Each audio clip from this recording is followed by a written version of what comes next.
वाल्मीकि रामायण के 40 रहस्य जानिए। धार्मिक कथा, पौराणिक कथा। राम और उनके भाइयों के जन्म से पहले राजा दशरथ और उनकी पहली पत्नी कौशल्या की शांता नाम की एक बेटी थी। कौशल्या की बड़ी बहन वेशनी और उनके पति राजा रोमपाद ने शांता को गोद लिया था, जिनके बाद में ऋषि ऋष्यवृग से विवाह हुआ था। रामायण के प्रत्येक 1000 श्लोकों में पहला अक्षर गायत्री मंत्र बनता है। यह मंत्र प्रीताक्षर के रूप में महाकाव्य रामायण का सार है। गायत्री मंत्र का उल्लेख सबसे पहले सबसे पुराने वेदों में से एक ऋग्वेद में मिलता है। मूल वाल्मीकि रामायण में 24,000 श्लोक हैं। जब राम मिथिला आए थे, वहाँ कोई स्वयंवर नहीं था। वह विश्वामित्र ही थे। उन्होंने मिथिला राज्य से पहले राम से कहा था कि वह वहां रखा हुआ भगवान शिव का एक अमोघ धनुष दिखाएंगे। उस धनुष का नाम पिनाक था, जिसका उपयोग भगवान राम ने सीता स्वयंवर में किया था। मूल वाल्मीकि रामायण में लक्ष्मण रेखा का कोई उल्लेख नहीं है। जिस रेखा को पार नहीं किया जा सकता, उसके रूप में इस्तेमाल किया जाने वाला प्रसिद्ध शब्द वास्तव में सीता की रक्षा के लिए लक्ष्मण द्वारा अपने तीर से खींची गई एक सीमा है। लेकिन एक तुलसीदास द्वारा रचित रामचरितमानस में भी इस कथा का प्रत्यक्ष उल्लेख नहीं है। भगवान लक्ष्मण ने अपनी नींद का त्याग कर दिया, जिसके बाद उसकी पत्नी उर्मिला अपने पति की नींद की भरपाई के लिए 14 साल तक सोती रही। जब वे रावण को हराने के बाद अयोध्या लौटे तो देवी इंदिरा तुरंत लक्ष्मण के सामने प्रकट हुई, और जब वह सो गए तो उर्मिला जाग गई।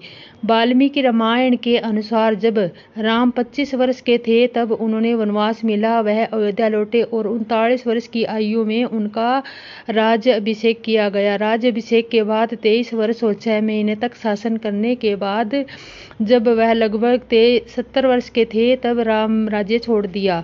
वाल्मीकि रामायण में सीता को बचाने के प्रयास जटायु को नहीं बल्कि उनके पिता अरुण को दिया गया है। वाल्मीकि जी ने बताया कि धर्म के अनुसार जीवन जीने वाले महाराजा के लिए एक दिन 1 वर्ष के बराबर होता है। वर्ष को 360 दिनों में 30 दिनों में 12 महीनों से मिलकर बनाने के काव्य रूप में 11,000 वर्ष में हमें वास्तविक वर्षों की संख्या के रूप में 23 वर्ष 6 महीने मिलते हैं। जब राम के अयोध्या पर शासन किया था, शूर्पणखा ने अपने पति की हत्या के लिए रावण को मृत्यु का श्राप दिया था। शूर्पणखा का पति राक्षस राजा कालकेय का सेनापति याथ, जिसका वध रावण के अपने विजय अभियान के दौरान कर दिया। रावण के पास पुष्प विमान और भी कई विमान थे, जिससे उपयोग किया गया। एक अन्य प्रसिद्ध विमान ताड़ू मोनारा है। स्थानीय सिहिली भाषा में मोनारा का अर्थ है मयूरा और मोर दंडू मोनारा का अर्थ है वह जो मोर की तरह उड़ सकता है। पुल को बनाने में वास्तुकार नील और नाल की देखरेख में 5 दिन में 10 मिलियन वानरों ने निर्माण करवाया। जब पुल का निर्माण किया गया था, तब इसका आयाम 100 योजन लंबाई में से 10 योजन सांस में था, जिसके इसका अनुपात 107 भारत के जैसा कि वर्तमान समय में मापा गया है कि लंबाई में लगभग 35 किलोमीटर और चौड़ाई 305 किलोमीटर की अनुपात है। वाल्मीकि के अनुसार कौशल्या ने कहा था कि यदि तुम्हारे पिता ने ही तुम्हें निर्वासित किया है तो मैं उन्हें अस्वीकार कर सकती हूँ, क्योंकि पुराने दिनों में रानियों को राजा के आदेश को पलटने का अधिकार था। और यह भी कहा गया कि लेकिन अगर कई ने ही आदेश दिया है तो तुम्हें जाना ही होगा। निश्चित रूप से वह आपके सर्वोत्तम हित में ध्यान में रखेगी। राम को ब्राह्मण वध प्रयक्षित अर्थात ब्राह्मण रावण की हत्या का प्रत्यक्ष करना पड़ा। इसलिए अपने राज्याभिषेक के बाद वह एक विद्वान रावण को मारने का प्रायश्चित करने के लिए अपने भाई के साथ देवप्रयाग गया। देवप्रयाग भारत के उत्तरी भाग में उत्तरांचल में है। ममोदरी रावण की पुत्री थी। वह महान वास्तुकार, गणितज्ञ, खगोल शास्त्री और कुशल इंजीनियर प्रसिद्ध मयासुर की बेटी थी। ममोदरी को भारत की प्रतिष्ठित 5 कन्याओं में एक माना जाता है। भारतीय परंपरा में 5 महिलाओं को उनके आदर्श जीवन के लिए पंचकन्या की उपाधि दी गई है। वे है अहल्या, सीता, ममोदरी, द्रौपदी और तारा। महर्षि वाल्मीकि के महाग्रंथ रामायण की रचना उत्तर प्रदेश के बिठूर कस्बे में गंगा जी के किनारे स्थित है। अपने आश्रम में थी। ऐसा माना जाता है कि यह वही स्थान है जहां माता सीता ने समाधि ली थी और धरती में समा गई थी। वाल्मीकि का यह महान महाकाव्य शोक नामक छत्रबंध दोहों से बना है, जिसमें अनुष्ट नामक एक जटिल छेद का प्रयोग किया गया है। इन छदरों को सर्ग नामक अलग अलग अध्यायों से समूहित किया गया है, जिसमें किसी विशिष्ट घटना या साक्ष्य के बारे में बताया गया है। सर्गों को फिर से कांड नामक अध्यायों में वर्गीकरण किया गया है। देवी लक्ष्मी स्वरूपा सीता को वेदवही के नाम से भी जाना जाता है। उन्हें वेदवती का अवतार भी माना जाता है, जिसने रावण से तपस्या के दौरान छेड़छाड़ करने की कोशिश की थी ताकि वह भगवान विष्णु की पत्नी बन सके। तब उन्होंने रावण को शाप दिया था कि वह अगले जन्म में उनके विनाश का कारण बनेगा। राम के वनवास के दौरान लक्ष्मण कभी सोए नहीं। उन्हें गुड़ासेक के नाम से भी जाना जाता है। इसका अर्थ है कि उसे नींद को हरा दिया था। लक्ष्मण ने रावण के तीनों पुत्रों का वध किया, जबकि उसके द्वारा मेघनाथ का वध अधिक प्रचलित है। रावण के अन्य पुत्र प्रहस्त और अतिकाय थे। लक्ष्मण शत्रुघ्न के जुड़वा भाई थे और उनकी माता सुमित्रा थी। जामवंत की रचना ब्रह्मा ने रावण के विरुद्ध संघर्ष में राम की सहायता के लिए की थी। रावण के साथ दृढ़ युद्ध के दौरान उन्होंने रावण पर प्रहार किया और रावण बेहोश हो गया। उन्होंने हनुमान की उनकी शक्ति की याद दिलाई ताकि वे समुद्र पार लंका जा सके। बाली ने रावण को भी हराया था। एक बार रावण ने बाली को युद्ध के लिए बुलाया। उन्होंने रावण को अपनी पूंछ में पकड़ लिया और उसे संपूर्ण विश्व में घुमाया। विनम्र होकर रावण ने युद्ध विराम का आग्रह किया। शत्रुघ्न और विष्णु के शंख का अवतार माना जाता है। शत्रुघ्न का विवाह राजा कुशद की पुत्री सुतकृति से हुआ था। सुतकृति राजा जनक की पुत्री सीता की चचेरी बहन थी। और आगे शत्रुघ्न ने लवणासुर नामक राक्षस का वध किया, जो मधु का पुत्र था। ऐसा माना जाता है कि मधु वही स्थान है जहां आज मथुरा स्थित है। और भरत का जन्म विष्णु के पंचायुधों में सबसे प्रसिद्ध शुद्ध दर्शन चक्र में हुआ माना जाता है। भरत राजा जनक के भाई कुशध्वज और बेटी मांडवी के पति थे और इस प्रकार सीता के चचेरे भाई थे, जो राम की पत्नी थी। उनके 2 पुत्र थे, तक्ष और पुष्प। इस प्रकार रामायण में सभी भाइयों की पत्नियां आपस से जुड़ी हुई थी। रावण के दादा पुलक थे, जो 7 महान ऋषियों का संप्रदाय में से एक थे। उनके पिता ऐसमें एक महान ऋषि विधाता थे। रावण के ध्वज के चिन्ह पर वीणा का चित्र बनाया हुआ था। रावण ने एक बार शिव की स्तुति के गीत गाने के लिए एक संगीत वाद्ययंत्र बनाने के लिए अपना हाथ तोड़ दिया। इसे रावण हत्या कहा जाता है। उनकी माता देवताओं की राजकुमारी थी। उसका नाम कैकसी था और कैकसी के पिता सुलामी थे। रावण आधा ब्राह्मण और आधा असुर था। कैकसी के माता पिता सुमाली और केतुमती ने विश्रवा की योग शक्तियों के बारे में सुना। वे विश्रवा को अपना दामाद बनाना चाहते थे ताकि उनकी शक्तियां बढ़े। उन्होंने विश्रवा को कैकसी की मुलाकात कराई। बाद में विश्रवा और कैकसी 5 बच्चों के माता पिता बने, कुबेर, रावण, कुंभकर्ण, शूर्पणखा और विभीषण। कुंभकर्ण को धर्मात्मा, बुद्धिमान और बहादुर माना जाता है, जिसमें इंद्र उसे ईर्ष्या करते थे। अपने भाइयों रावण और विभीषण के साथ उन्होंने भगवान ब्रह्मा के लिए एक प्रमुख यज्ञ और तपस्या की। जब ब्रह्मा ने वरदान मांगने का समय आया तो देवी सरस्वती ने उसकी जीभ बांध दी। इंद्र के अनुरोध पर कार्य करते हुए इसलिए इंद्रासन का आसन मांगने की बजाय उन्होंने निद्रासन सोने के लिए बिस्तर मांगा। कुंभकर्ण के 2 पुत्र कुंभ और निकुंभ थे। वे भी रावण विरुद्ध युद्ध में लड़े और मारे गए। श्री राम की मां कौशल्या कौशल देश की राजकुमारी थी। कौशल्या के पिता का नाम सकोचल व माता का नाम अमृतवर्मा था। वनवास के दौरान श्री राम ने कम्मंद नामक एक साबित राक्षस का वध किया था। उसी ने राम को सुग्रीव से मित्रता करने का सुझाव दिया था।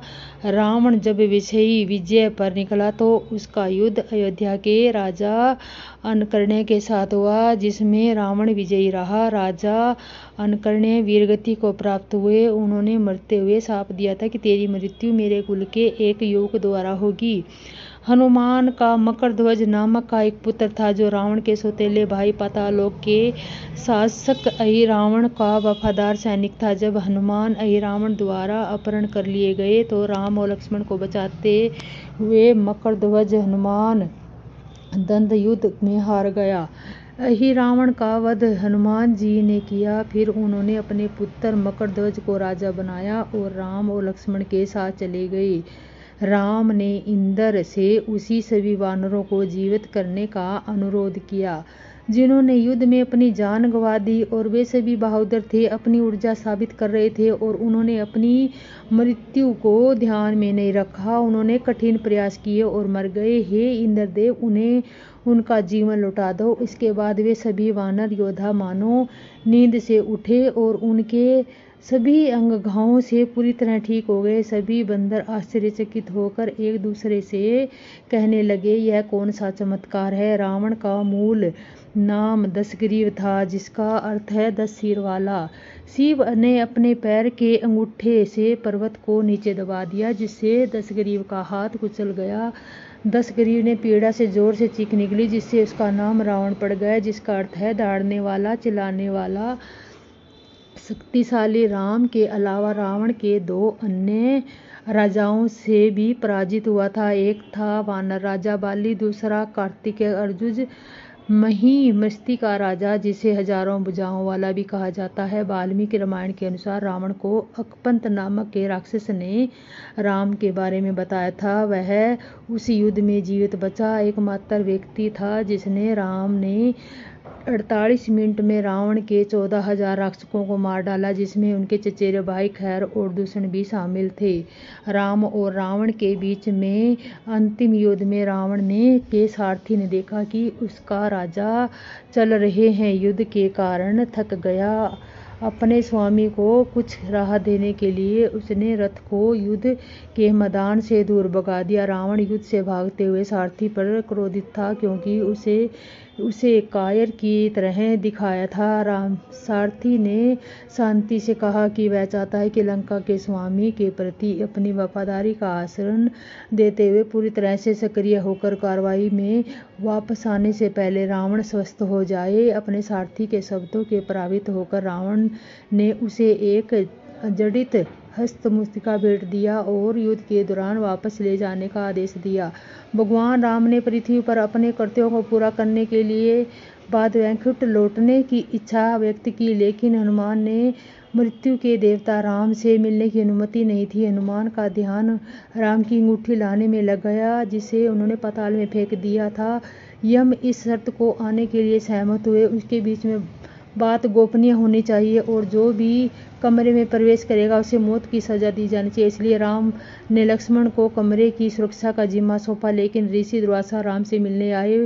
प्रारंभ में लक्ष्मण ने विनम्रता पूर्वक मना कर दिया, लेकिन अयोध्या को शाप देने की धमकी मिलने के बाद लक्ष्मण ने बैठक को बाधित करने का फैसला लिया। राम के वचन को पूरा करने के लिए लक्ष्मण ने सरयू नदी के तट पर अपने प्राण त्याग दिए। राम की मृत्यु से पहले लक्ष्मण की मृत्यु हो गई, क्योंकि वह शेषनाग के अवतार थे और उन्हें विष्णु से पहले वैकुंठ लौटना पड़ा था। और आपको कहानी कैसी लगी? लाइक करें, सब्सक्राइब करें और आने वाली वीडियो की नोटिफिकेशन आपको मिलती रहेगी। जय श्री राम। रावण ने कहा, अरे बंदर, तू कौन है? अंगद ने कहा, हे दशग्रीव, मैं रघुवीर का दूत हूँ। मेरे पिता से और तुमसे मित्रता थी, इसलिए हे भाई, मैं तुम्हारी भलाई के लिए आया हूँ। तुम्हारा उत्तम कुल है। पुल सत्य ऋषि के तुम पुत्र हो। शिवजी और ब्रह्मा जी को तुमने बहुत प्रकार से पूजा की है, उनके वर पाए हैं और सब काम सिद्ध किए हैं। लोकपालों और सब राजाओं को तुमने जीत लिया है। राजमंत से या मोहवश तुम जगजननी सीता जी को हर लाए हो और अब तुम मेरे शुभ वचन, मेरी हित मेरी बलाहा सुनो। उसके अनुसार चलने से प्रभु श्री राम जी तुम्हारे सब अपराध क्षमा कर देंगे। दांतों में तिनका दबाओ, गले में कुल्हाड़ी डालो और कुटुंबियों सहित अपने स्त्रियों को साथ लेकर आदर पूर्वक जानकी जी को आगे करके इस प्रकार सब भय छोड़कर चलो। और हे शरणागत के पालन करने वाले रघुवीर शिरोमणि श्री राम जी, मेरी रक्षा कीजिए, रक्षा कीजिए। इस प्रकार आर्त प्रार्थना करो। आर्त पुकार सुनते ही प्रभु तुमको निर्भय कर देंगे। रावण ने कहा, अरे बंदर के बच्चे, संभाल कर बोल मूर्ख, मुझ देवताओं के शत्रु को तूने जाना नहीं है। अरे भाई, अपना और अपने बाप का नाम तो बता, जिस नाते से मित्रता मानता है। अंगद ने कहा, मेरा नाम अंगद है, मैं बाली का पुत्र हूँ, उनसे कभी तुम्हारी भेंट नहीं हुई। और अंगद का वचन सुनते ही रावण कुछ सकुचा गया और बोला, हाँ मैं जान गया, मुझे याद आ गया, बाली नाम का एक बंदर था। अरे अंगद, तू ही बाली का कड़वा लड़का है, बाली का लड़का है। अरे कुल नाशक, तू तो अपने कुल रूपी बांस के लिए अग्नि रूप ही पैदा हुआ, गर्भ में ही क्यों न नष्ट हो गया तू, व्यर्थ ही पैदा हुआ जो अपने ही मुंह से तपस्वियों का दूत कहलाया। अब बाली की कुशल को बता, वह आजकल कहाँ है। अब अंगद ने हंसकर कहा, 10 कुछ दिन बीतने पर समय ही बाली के पास जाकर अपने मित्र को हृदय से लगाकर उसी से कुछ कुशल पूछ लेना। श्री राम जी के विरोध करने पर जैसी कुशल होती है, वैसे तुम सबको वे सुनाएंगे।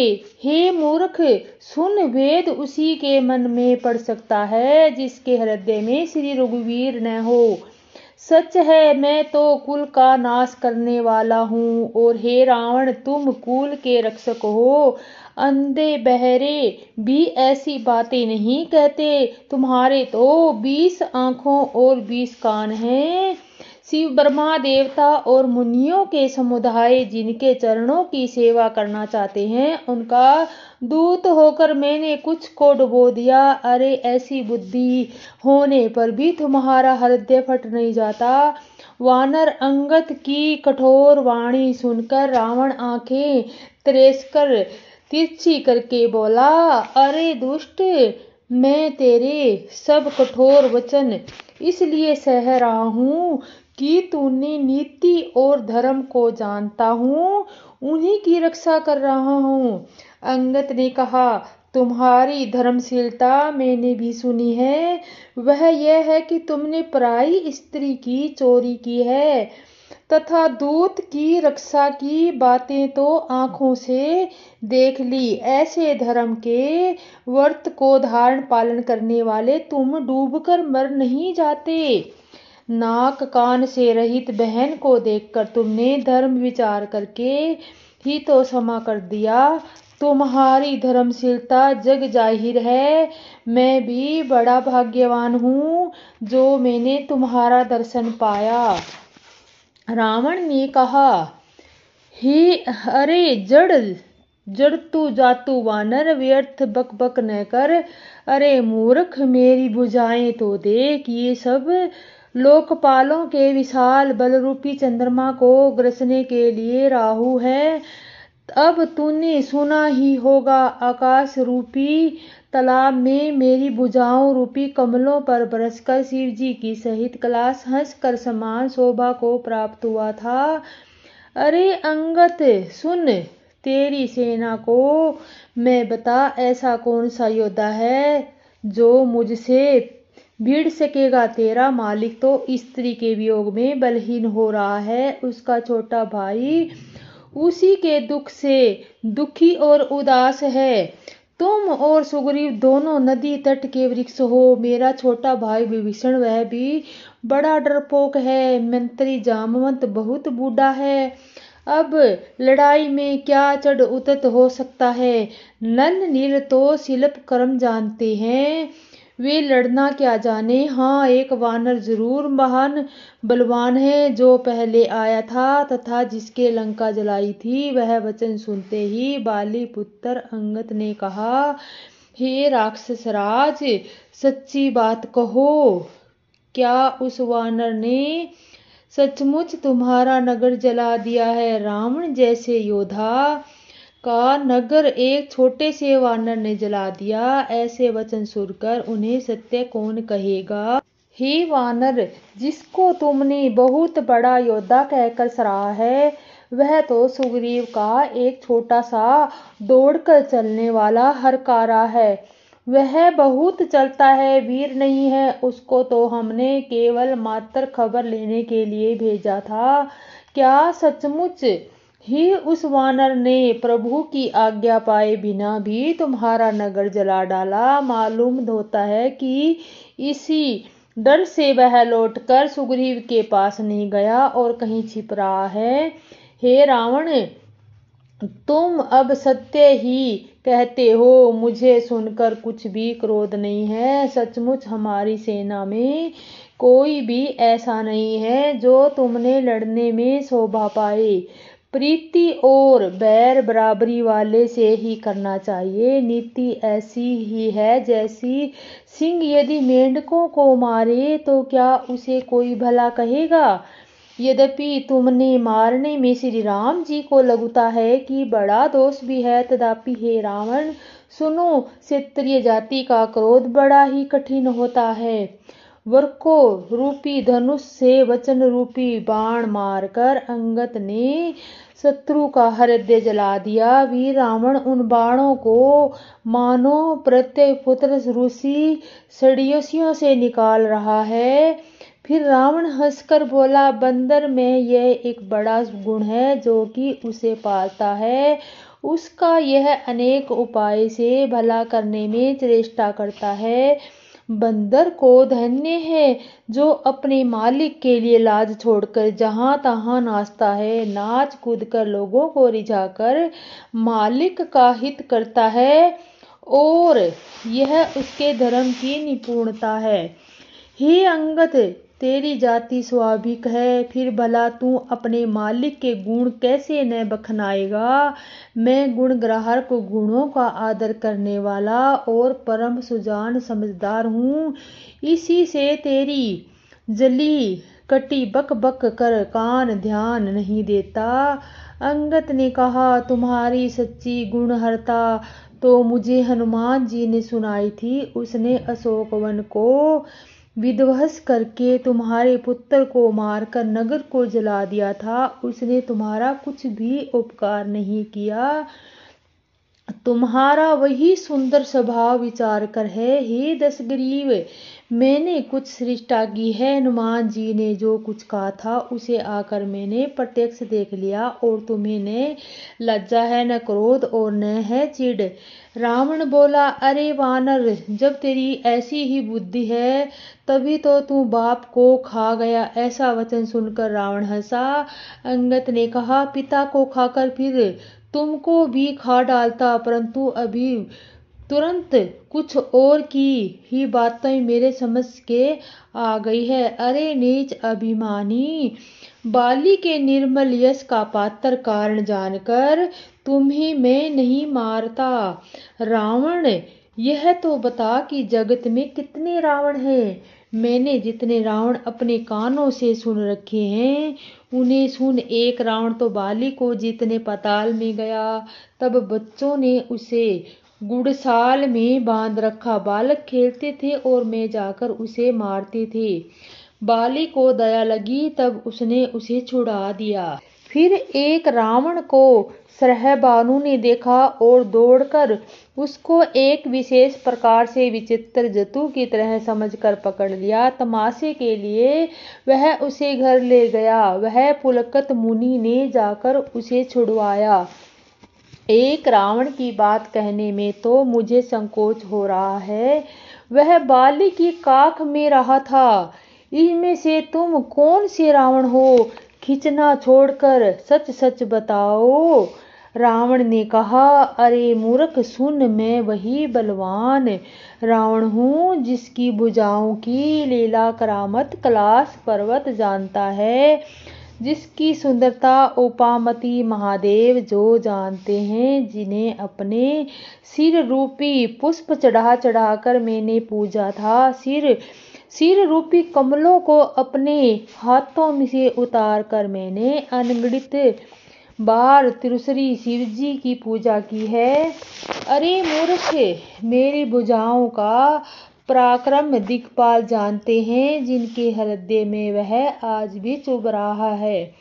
दिग्गत मेरी छाती की कठोरता को जानते हैं, जिनके भयानक दांत जब जब मैं उनसे जबरदस्ती भिड़ा मेरी छाती में कभी न फूटे, बल्कि मेरी छाती से लगते थे और वे मूली की तरह टूट जाते थे, जिसके चलते समय पृथ्वी इस प्रकार हिलती है जैसे मतवाले हाथी के चढ़ते समय छोटी नाव में। वही जगत प्रसिद्ध प्रतापी रावण हूँ। अरे झूठ बोलने वाले, क्या तूने मुझको कानों से कभी नहीं सुना?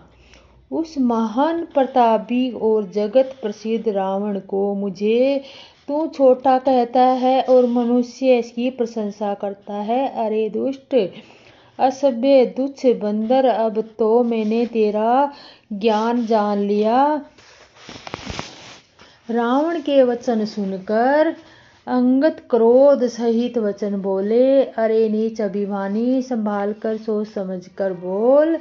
जिनका फरसा सरहबासु की भुजाओं रूपी अपार वन को जलाने के लिए अग्नि के समान था, जिसके फरसा रूपी समुद्र की तीव्रधारा अगणित राजा अनेक बार डूब गए, उस परशुराम का गर्भ जिन्हें देखते ही भाग गया।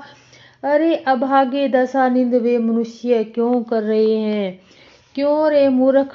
श्री रामचंद्र जी मनुष्य है, कामदेव भी क्या धनुधारी हैं, और गंगा जी क्या नदी है? कामधेतु या पशु है, और कल्प वृक्ष का क्या पेड़ है? अन्न भी क्या दान है, और अमृत क्या रस है?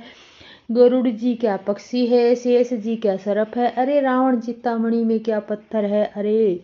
अरे ओ मूर्ख सुन, वैकुंठ में भी क्या लोक है, और श्री लोकनाथ जी अखंड भक्ति क्या लाभ है?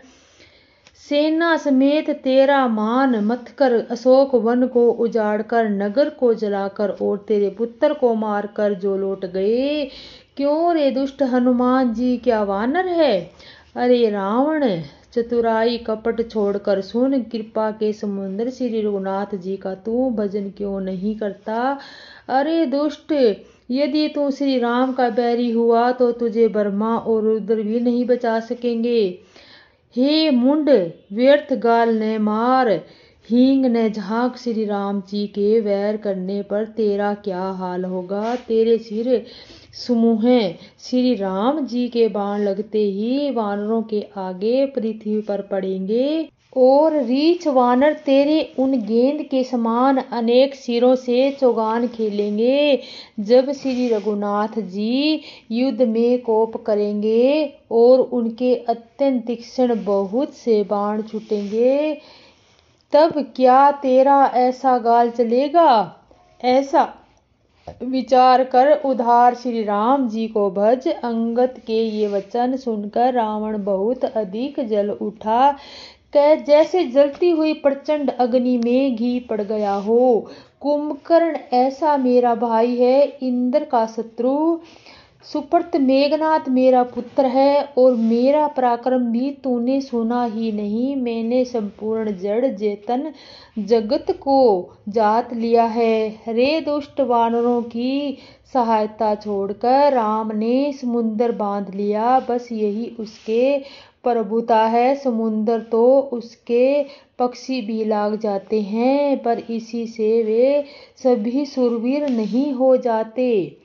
अरे मूर्ख बंदर सुन, मेरी एक एक भुजा रूपी समुद्र बल रूपी जल से पूर्ण है, जिससे बहुत से शूरवीर देवता और मनुष्य डूब चुके हैं। बता कौन ऐसा शूरवीर है जो मेरे इस अथाह और अपार भी समुद्र को पार पा जाएगा। अरे दुष्ट, मैंने दिक्पालों तक से जल भरवाया और तू एक राजा का मुझे सुयश सुनाता है। यदि तेरा मालिक, जिसकी गुणवत्ता तू बार बार कह रहा है संग्राम में लड़ने वाला योद्धा है, तो वह दूत किस लिए भेजता है शत्रु के प्रति सदी करके?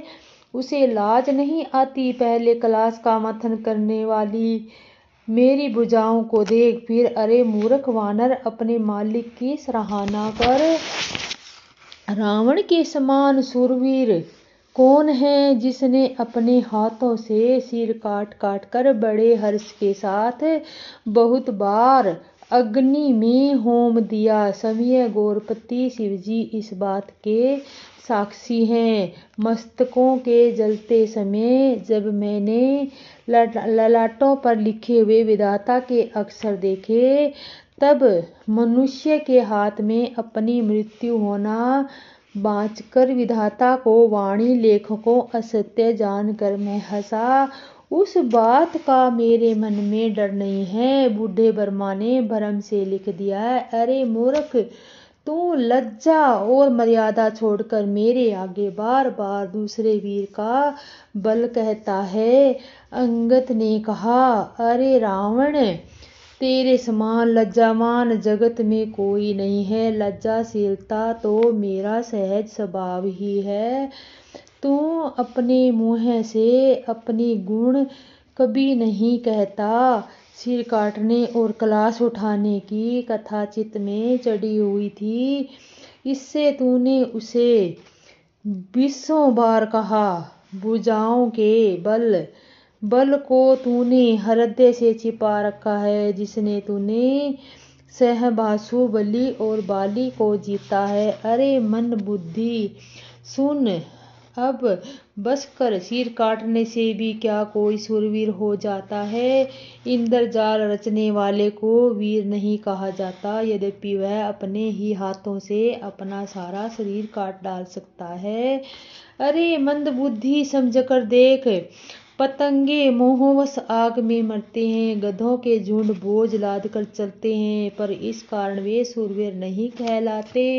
अरे दुष्ट, अब बत बढ़ाव मत कर, मेरा वचन सुनकर अभिमान त्याग दे। हे दशमुख, मैं दूत की तरह नहीं आया, श्री रघुवीर ने ऐसा विचार कर मुझे भेजा है। कृपालु श्री राम जी बार बार ऐसा कहते हैं कि सियार के मारने से सिंह को यश नहीं मिलता। अरे मूर्ख, प्रभु के वचनों को मन में समझकर याद करके ही मैंने तेरे कठोर वचन सहे हैं, नहीं तो तेरे मुँह तोड़कर मैं सीता जी को जबरदस्ती ले आता। अरे अधम, देवताओं के शत्रु, मेरा बल तो मैंने जान लिया। अब तू सोने में पराई स्त्री को हर चुरा कर लाया है, और तू राक्षसों का राजा और बड़ा अभिमानी है। परंतु मैं तो श्री रघुनाथ जी के सेवक का दूत, सेवक का भी सेवक हूँ। यदि मैं श्री राम जी के अपमान से न डरूं, तो मेरे देखते देखते ऐसा तमाशा करूं कि तुझे जमीन पर पटक कर तेरी सेना का संहार कर और तेरे गांव में चौपट करके, अरे मूर्ख, तेरी युवती स्त्रियों सहित जानकी जी को ले आऊं। यदि ऐसा करूं तो मैं इससे कोई प्रशंसा नहीं है। मरे हुए को मारने में कुछ भी पुस्तंभ बहादुरी नहीं है। वामगर्ग, कामी, कंजूस, अत्यंत बूढ़, अति दरिद्र, बदनाम, बहुत बूढ़ा, नित्य का रोगी, निरंतर क्रोध युक्त रहने वाला, भगवान विष्णु से विमुख, वेद और संतों का विरोधी, अपना ही शरीर पोषण करने वाला, पराई निंदा करने वाला और पाप की खान महान पापी, यह 14 प्राणी जीते जी मुर्दे के समान हैं। और अरे दुष्ट, ऐसा विचार कर मैं तुझे नहीं मारता। अब तू मुझसे क्रोध न पैदा कर, मुझे गुस्सा न दिला। अंगद के वचन सुनकर राक्षस राज रावण दांतों से होठ काटकर क्रोधित होकर हाथ मलता हुआ बोला, अरे नीच बंदर, अब तो मरना ही चाहता है, इसी के छोटे मुंह बड़ी बात करता है। अरे मूर्ख बंदर, तू जिसके बल पर कड़वे वचन बक रहा है, उसने बल प्रताप बुद्धि अथवा तेज कुछ भी नहीं है। उसे गुणहीन और मानहीन समझकर ही तो तू पिता ने बनवास दे दिया है उन्हें। एक तो वह उसका दुख और उस पर युवती स्त्री का विरह, और फिर रात दिन मेरा डर बना रहता है। और जिसके बल का मुझे गर्व है, ऐसे मनुष्यों को तो राक्षस रात दिन खाया करते हैं। अरे मूढ़, जिद छोड़कर समझ विचार कर। जब उसने श्री राम की निंदा की और तब वो कपिश्रेष्ठ अंगद अत्यंत क्रोधित हुए, क्योंकि शास्त्र ऐसा कहते हैं, जो अपने कानों से भगवान विष्णु और शिव की निंदा सुनता है, उसे गोवध के समान पाप होता है। वानर श्रेष्ठ अंगद बहुत जोर से कटकटाए शब्द किया और उन्होंने तमकर जोर से अपने दोनों भुज दंडों को पृथ्वी पर दे मारा। पृथ्वी हिलने लगी, जिससे बैठे हुए शशाबंद गिर पड़े और भवें रूपी पवन भूत से ग्रस्त होकर भाग चले। रावण गिरते गिरते संभल कर उठा। उसने अत्यंत सुंदर मुकुट पृथ्वी पर गिर पड़े। कुछ तो उसने उठाकर अपने सिरों पर सुधार कर रख लिया और कुछ अंगद ने उठाकर प्रभु श्री रामचंद्र जी के पास फेंक दिए। मुकुटों को आते देखकर वानर भागे। सोचने लगे, विधाता, क्या दिन में ही उल्कापात होने लगा, तारे टूटकर गिरने लगे, अथवा क्या रावण ने क्रोध करके 4 वृक्ष जलाए हैं, जो बड़े धाय के साथ वेग से आ रहे हैं। प्रभु उनसे हंसकर कहा, मैंने तो मन में डरो नहीं, ये तो उल्का है, न वृक्ष है और न केतु या राहु की है। अरे भाई, ये तो रावण के मुकुट हैं, जो बालीपुत्र अंगद के फेंके हुए आ रहे हैं। पवन पुत्र श्री हनुमान जी ने उछलकर उनको हाथ में पकड़ लिया और लाकर प्रभु के पास रख दिया। रीछ और वानर तमाशा देखने लगे। उनका प्रकाश सूर्य के समान था। वह सभा में क्रोध युक्त रावण सबसे क्रोधित होकर कहने लगा कि बंदर को पकड़ लो और पकड़कर मार डालो। अंगद यह सुनकर मुस्कुराने लगे। रावण फिर बोला, ऐसे मारकर सब योद्धा तुरंत दौड़ो और जहां जहां रीछ वानरों को पाओ वहीं खा डालो। पृथ्वी को बंदरों से रहित कर दो और जाकर दोनों तपस्वी भाई राम और लक्ष्मण को जीवित पकड़ लो। रावण के ये कोप भरे वचन सुनकर तब युवराज अंगद क्रोधित होकर बोले कि तुझे गाल बजाते लाज नहीं आती? अरे निर्बल, अरे कुलनाशक, गला घोटकर आत्महत्या कर ले, मर जा। मेरा बल देखकर भी क्या तेरी छाती नहीं फटती? अरे स्त्री के चोर, अरे कुर्माक पर चलने वाले, अरे दुष्ट पापी राशि, मंद बुद्धि और कामी, तू सन्निपात में क्या दुर्वसन बक रहा है? अरे दुष्ट राक्षस, तू काल के वश में हो गया है, इसका फल तू है। आगे बानर और भालुओं के चपेटे में लगने पाएगा और राम मनुष्य है, ऐसा वचन बोलने से ही अरे अभिमानी, तेरी जीभ नहीं गिर पड़ती? हरे दशकंद, जिसने एक ही बाण से बाली को मार डाला, वह मनुष्य कैसे हैं? अरे कुजाती, अरे जड़ 20 आंखों होने पर भी तू अंधा है, तेरे जन्म पर धिक्कार है। श्री रामचंद्र जी के बाण समूह तेरे वक्त को प्यास के प्यासे हैं, वे प्यासे ही रह जाएंगे इस डर से। अरे कड़वी बोली बोलने वाले नीच राक्षस, मैं तुझे छोड़ता हूँ, मैं तेरे दांत तोड़ने में समर्थ हूँ, पर क्या करूँ? श्री रघुनाथ जी ने मुझे आज्ञा नहीं दी। ऐसा क्रोध आता है कि तेरे 10 मुंह तोड़ डालूं और तेरी लंका।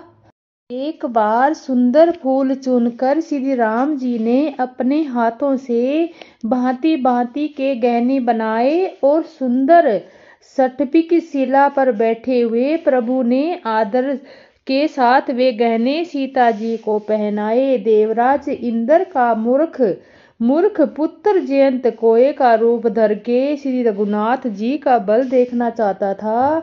जैसे महान मंद बुद्धि चींटी समुद्र का थाह थापना चाहती है, वह मुंड मंदबुद्धि के कारण भगवान के बल की परीक्षा करने के लिए आए।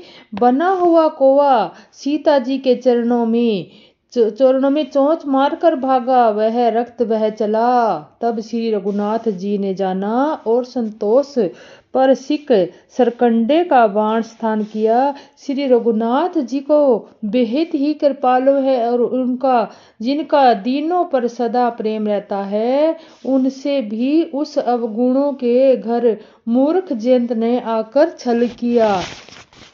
मंत्र से प्रेरित होकर एक ब्राह्मण दौड़ा और कोया भयभीत होकर भाग चला। वह अपना असली रूप धरकर पिता इंद्र के पास गया, पर श्री राम जी का विरोधी जानकर इंद्र ने उसको नहीं रखा। तब वह निराश हो गया, उसके मन में भय उत्पन्न हो गया। जैसे दुर्वासा ऋषि को चक्कर से भय हुआ था, वह ब्रह्मलोक शिवलोक आदि समस्त लोकों में थका हुआ भय शोक और व्याकुल से होकर भागता फिरा।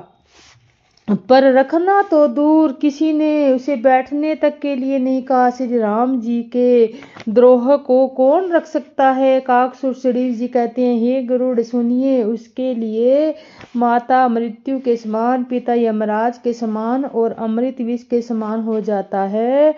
मित्र सैकड़ों शत्रुओं सी करनी करने लगता है। देव नदी गंगा जी उसके लिए वैतरणी यमकरी की नदी हो जाती है। हे भाई सुनिए, जो श्री रघुनाथ जी के विमुख होता है, सारा जगत उसके लिए अग्नि से भी अधिक गर्म जलाने वाला हो जाता है।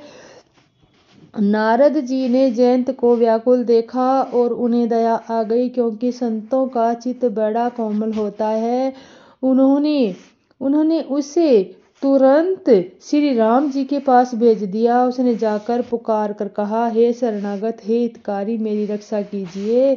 आतुर और भयभीत जयंत ने जाकर श्री राम जी के चरण पकड़ लिए और कहा, हे दयालु रघुनाथ जी, रक्षा कीजिए, रक्षा कीजिए। आपके अतुलित बल और आपकी अतुलित प्रभुता सामर्थ्य में मन बुद्धि जान नहीं पाया था। अपने किए हुए कर्म से उत्पन्न हुआ फल मैंने पा लिया। अब हे प्रभु, मेरी रक्षा कीजिए। मैं आपकी शरण में तब तक करके आया हूँ। शिव जी कहते हैं, पार्वती कृपालु श्री रघुनाथ जी ने उनकी अत्यंत आर्त दुख भरी वाणी सुनकर एक आंख का काना करके उसे छोड़ दिया। उसके मोहवश द्रोह किया था, इसलिए यद्यपि उसका वध ही उचित था, पर प्रभु ने कृपा करके उसे छोड़ दिया। श्री राम जी के समान कृपालु और कौन होगा? चित्रकूट में बस एक रघुनाथ जी ने ही बहुत सुंदर से चरित्र किए, जो कानों से अमृत के समान प्रिय है।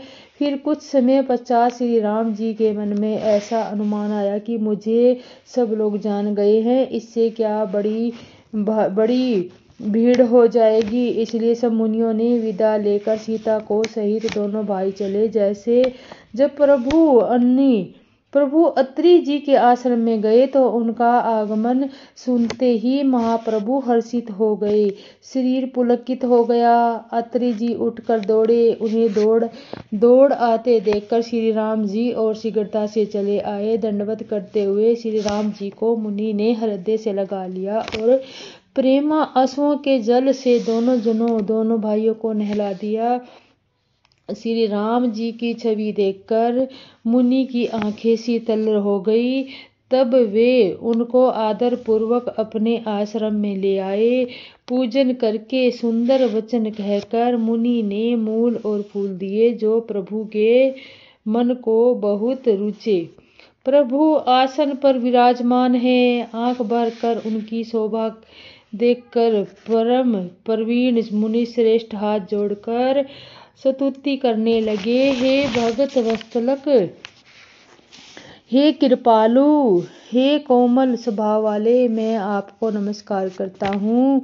निष्काम पुरुषों को अपना परम धाम देने वाले आपके चरण कमलों को मैं भजता हूँ। आप नितांतन सुंदर श्याम संसार अवगुण रूपी समुद्र को मथने के लिए मंदराचल रूप फूले हुए कमल के समान आँखों वाले, मंद आदि दोषों से छुड़ाने वाले हैं। हे प्रभु, आपकी लंबी भुजाओं का पराक्रम और आपका ऐश्वर्य अपरिमेय है। आप तरकस और धनुष बाण धारण करने वाले तीनों लोकों के स्वामी हैं। सूर्यवंश के भूषण महादेव जी के धनुष को तोड़ने वाले, मुनि राजों और संतों को आनंद देने वाले तथा देवताओं के शत्रु असुरों के समूह का नाश करने वाले हैं। अब आप कामदेव के शत्रु महादेव जी के द्वारा वंदित ब्रह्मा आदि देवताओं के सविक विरुद्ध ज्ञान में विग्रह और समस्त दोषों को नष्ट करने वाले हैं। हे लक्ष्मीपते, हे सुखों की खान और सत्पुरुषों की एकमात्र गति, मैं आपको नमस्कार करता हूँ। हे सचीपति, इंद्र के छोटे भाई वामजी, स्वरूपा शक्ति श्री सीता जी और छोटे भाई लक्ष्मण जी सहित को आपको मैं भजता हूँ। जो मनुष्य मत्सर डाह रहित होकर आपके चरण कमलों का सेवन करे, वे तर्क वितर्क अनेक प्रकार के संदेह रूपी तरणों के रूप संसार रूपी समुद्र में नहीं गिरते, अवगुण के चक्कर में भी नहीं पड़ते। जो एकांतवासी पुरुष मुक्ति के लिए इंद्रजयंती का निग्रह करके उन्हें विषयों को हटाकर प्रसन्नता पूर्वक आपको भजते हैं, वह स्वकीय गति को अपने रूप से प्राप्त करते। उन आपको जो एक अद्वितीय अद्भुत मायावी जगत के विलक्षण और जो भावकीय पर परम शिवशाली और विनम्र सीता जी, अत्रि जी की पत्नी अनसुया के चरण पकड़कर उनसे मिलती है। ऋषि पत्नी में बड़ा सुख हुआ। उन्होंने आशीष देकर सीता जी को बिठा लिया और उन्हें ऐसे दिव्य वस्त्र और आभूषण पहनाए जो नित्य नए निर्मल